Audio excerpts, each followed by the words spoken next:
for the latest inside President Trump's world. John, good morning. What is going on with the president and his closest allies inside the White House right now? Just a few moments ago, Washington, D.C. was hit with a shockwave that no one saw coming. A sudden, seismic power shift has started to rip through the Capitol, and the fallout is already spreading like wildfire. The moment this happened, Trump's world changed instantly, and you could feel it in the air. The kind of shift that turns the entire political landscape upside down in a single day. Now, let's be clear about what this is. This isn't just another headline. Members of the Trump cabinet have discussed invoking the 25th Amendment to remove the president from office. Another political feud, or another minor scandal. This is a power shift. A moment where the balance of control in Washington didn't just wobble, it snapped. And the man at the center of it, Donald Trump, is reacting in a way that is raising alarm bells across the country. Trump has always been a man who believes power is a force you command, not something you negotiate for. But right now, the control he once held is slipping. You can see it in the way the room reacts when his name is mentioned. You can feel it in the tone of his allies, and you can hear it in the sudden silence from people who used to cheer him on. The power shift didn't happen in a vacuum. It's the result of weeks of pressure, mounting legal threats, and political maneuvering. The kind of pressure that builds up over time until suddenly it bursts. And when it bursts, it doesn't just affect one person. It affects an entire system. It changes the rules of the game. And that's what's happening now. Trump's supporters are scrambling. The opposition is celebrating. And Washington is entering a phase of chaos that will define the next few months, maybe even the rest of the year. Because when power shifts, it does not shift quietly. It shifts with a roar. And right now, that roar is coming from the heart of the Capitol.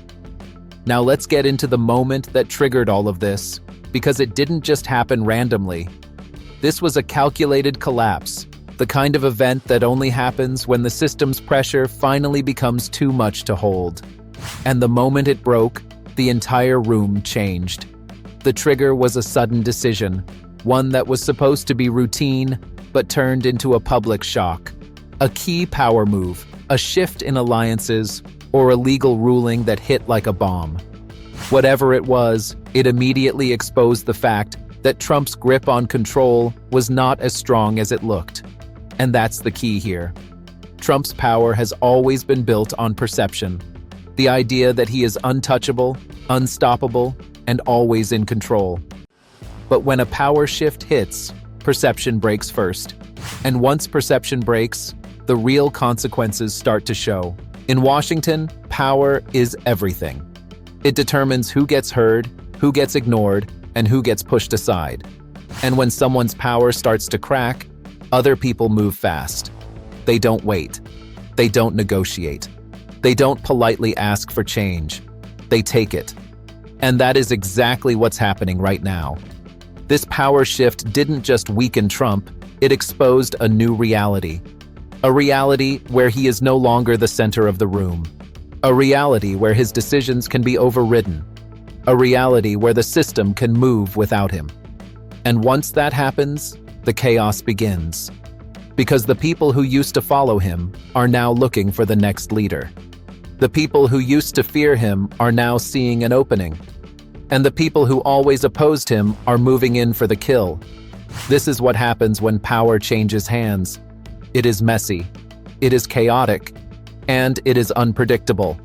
And right now, Washington is in the middle of it. When a man like Trump feels his power slipping, he doesn't respond calmly.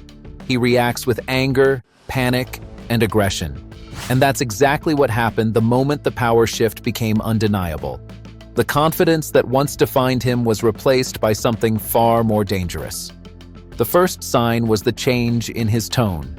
The kind of tone that suggests a person is no longer in control, that he is now reacting to events instead of shaping them. The kind of tone that tells you he knows something is going wrong, but he doesn't know how to stop it. And then came the public reaction. Trump's supporters, who have always stood by him no matter what, suddenly looked uncertain.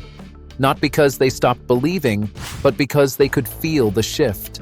They could feel the momentum moving away from him. And when momentum shifts, people start to panic. Trump tried to regain control, but every attempt only made things worse. Every statement, every post, every public appearance now looked like a desperate attempt to cling to power. And that desperation is what creates chaos. Because when a leader starts acting desperate, the system responds. It pushes back, it resists, it closes ranks against him. And that is what Washington is doing right now. Inside the White House, the mood has shifted from confident to chaotic. People who once spoke with certainty are now speaking in whispers. The tone has changed, the energy has changed, and the staff, the advisors, the inner circle, they are all trying to figure out what comes next. In Washington, when power shifts, everyone immediately starts protecting themselves. Nobody wants to be associated with a sinking ship. Nobody wants to be on the wrong side of history. And that is what is happening inside the White House right now. The key advisors are being replaced. The messaging is being changed. And the tone is being adjusted in real time. Because the White House knows the stakes. They know what's at risk. And they know that if Trump's power collapses, their own futures are in danger too. This is not just a political crisis. It is an internal meltdown. And it is happening right now. The biggest sign of a power shift is when allies start distancing themselves. When people who once defended you now start speaking more cautiously. When endorsements stop and silence begins. That's what we are seeing now. People who once praised Trump are now speaking carefully. They are not openly criticizing him, but they are also not defending him. They are preparing for the next phase, and they are positioning themselves for the new power structure. Because in politics, everyone is watching. Everyone is calculating. And when the power shifts, everyone moves quickly. This is how a power shift becomes a full-blown collapse. Not because the leader is defeated in one moment, but because the system abandons him slowly, quietly, and then all at once.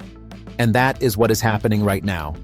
The power shift is not just political, it is legal. And that is what makes it so dangerous for Trump. Because when the system starts closing in, the pressure becomes unbearable. The legal system doesn't care about perception. It cares about facts, evidence, court orders. And when those start piling up, even the most powerful person can be forced to respond. The legal threats have been mounting for months, but now they are starting to have real consequences. The kind of consequences that can change the course of a presidency, a campaign, or a political movement. And Trump knows it. That's why he is reacting the way he is. He is not just fighting for power, he is fighting for survival.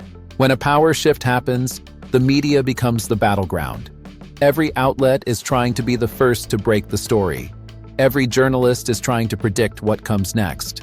And the public is watching. That's what is happening now. The media is reporting the chaos in real time. They are analyzing every move, every tweet, every statement, every reaction.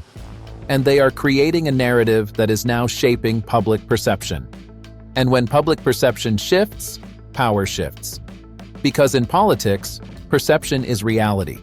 And right now, the media is telling a story that is not good for Trump. This power shift is not just happening in Washington. It is happening across the country. People are watching. People are reacting. And people are starting to feel the fear. The fear is not just about Trump. It is about what comes next. It is about the uncertainty, the instability, the chaos, the idea that the system might be changing and nobody knows what the new system will look like. That fear is what makes this moment so dangerous. Because when the public starts panicking, the political landscape changes quickly. People start shifting their support. They start changing their minds. They start looking for stability. And when they do, the power structure changes. This power shift is not just a domestic issue. It is a global issue. The world is watching. Allies are watching. Adversaries are watching. And they are reacting. When Washington is in chaos, the world feels it. Markets react. foreign leaders react. Global stability is affected. And when Trump's power collapses, the world will notice. Because the world has been watching Trump for years. They know his style, they know his unpredictability, and they know what happens when he loses control. That's why this moment is so critical. So, what happens next? The truth is, nobody knows for sure. But one thing is clear. The power shift has started a chain reaction that will not stop. It will continue to unfold. It will continue to change the political landscape. And it will continue to create chaos. Trump can try to fight it. He can try to regain control. He can try to push back. But the system has already shifted. And once power shifts, it rarely shifts back quietly. This is a moment that will define the next phase of American politics. And Washington is already in chaos. Because when power collapses, the consequences are never small.